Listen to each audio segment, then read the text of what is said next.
leaders, subject to the official appointment of the President and the statutory chairperson, will play a pivotal role in steering the course towards a more inclusive and poverty-free Philippines. Let our solidarity echo through the halls of this assembly and resonate far beyond it.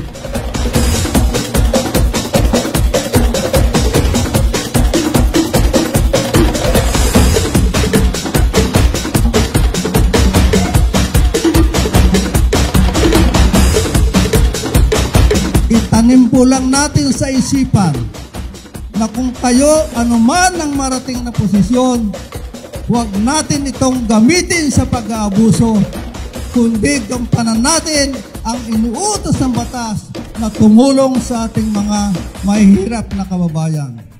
The Commission will work so that the poor becomes part of the solution and not just merely the statistics.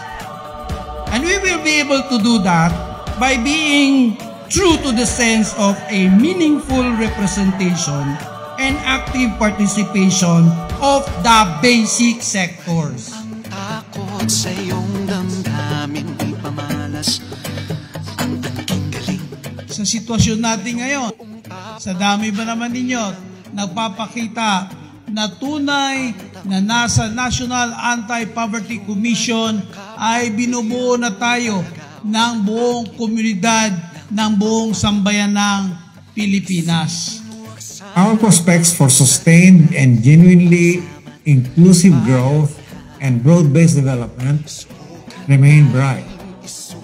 I encourage everyone to remain committed to stay the course and work hard to attain the country's desired future of a matatag, maginhawa at panatag na buhay para sa lahat.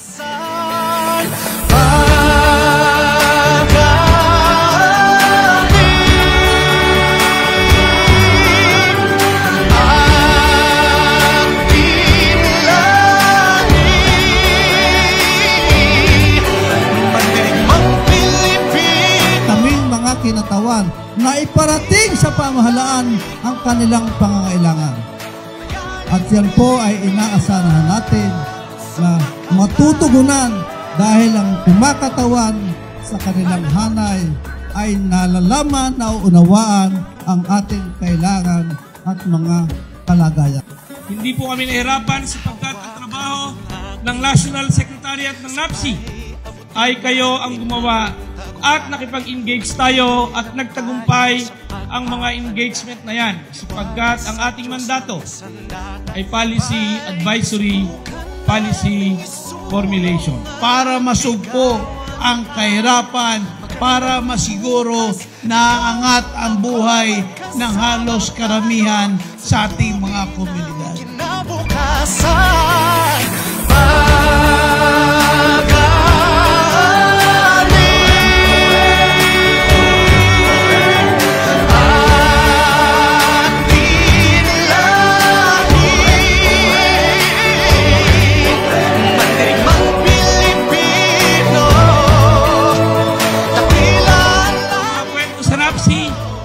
talakayan sa NAPSI ay nagiging policy at pagkayan ay naging batas, nagiging programa, nagiging proyekto at pagkayan ay naging programa at naging proyekto, bibigyan ng pondo sa General Appropriations Act at iyan ay makakarating sa mga mahihirap.